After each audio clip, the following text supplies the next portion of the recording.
আসসালামু আলাইকুম ওয়া রাহমাতুল্লাহি ওয়া বারাকাতুহু। সম্মানিত ঈমানদার মুসলমান ভাই বোনেরা, আজ আমরা হযরত জুনাইদ বাগদাদী রাহমাতুল্লাহি আলাইহি, উনি আল্লাহর ওলি ছিলেন।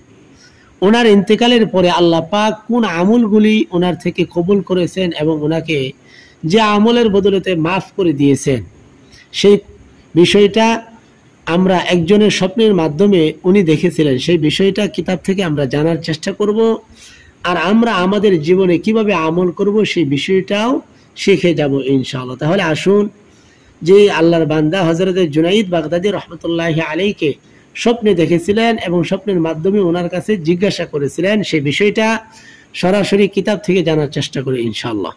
হযরত জুনাইদ বাগদাদী রাহমাতুল্লাহি আলাইহি এর ইন্তেকালের পর কেহ তাহাকে স্বপ্নে দেখিয়া জিজ্ঞাসা করিলেন যে, হযরত, হে জুনাইদ, আল্লাহ আপনার সাথে কি আচরণ করিয়াছেন? তিনি বলিলেন, বাহ্যিক ইলম এবং রুসুমি আমল কোনো কাজে আসে নাই। অর্থাৎ বাহ্যিক আমার ইলম এবং আমি যে আমলগুলি করতাম সেই আমল কোনোটাই কাজে আসে নাই, তবে কয়েকটি রাকাত নামাজ যাহা সেহরির সময় প্রভাতের সময় আদায় করিয়াছিলাম। অর্থাৎ শেষ রাত্রিতে হযরত জুনাইদ বাগদাদী রাহমাতুল্লাহ বলেন যে, আমার ইলম, আমার নিয়ম অনুযায়ী প্রত্যেক দিনের আমল এগুলো কোনো কাজে আসে নাই, শুধুমাত্র কয়েক রাকাত নামাজ, যেই নামাজগুলি আমি শেষ রাত্রিতে আল্লাহকে পাওয়ার জন্য, অর্থাৎ তাহাজ্জুদের নামাজগুলি আমি পড়েছিলাম আল্লাহকে পাওয়ার জন্য, আল্লাহর জন্য, সেগুলোই আমার কাজে এসেছে।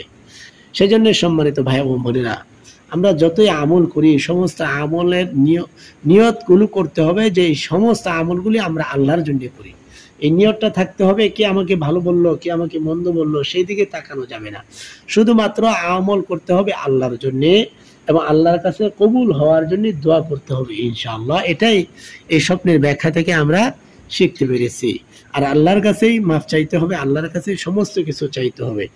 সেজন্যে ইসলামিক এই স্বপ্নের ব্যাখ্যা থেকে যে বিষয়টা আমরা বুঝতে পেরেছি, সেই বিষয়টা যদি আপনার কাছে ভালো লেগে থাকে, অবশ্যই অন্য মুসলমান ভাই বোনদেরকে সওয়াবের নিয়তে জানিয়ে দেওয়ার উদ্দেশ্যে অবশ্যই ভিডিওটি শেয়ার করে দিবেন, ছোট্ট করে একটা লাইক করে দিবেন, কমেন্ট করে জানিয়ে দিবেন কি ধরনের স্বপ্নের ব্যাখ্যা আপনি জানতে চান অথবা আমল জানতে চান। আমি আপনাকে জানানোর চেষ্টা করব ইনশাআল্লাহ। আর নতুন হলে অবশ্যই সাবস্ক্রাইব করে পাশেই থাকবেন। আসসালামু আলাইকুম ওয়া রাহমাতুল্লাহি ওয়া বারাকাতুহু।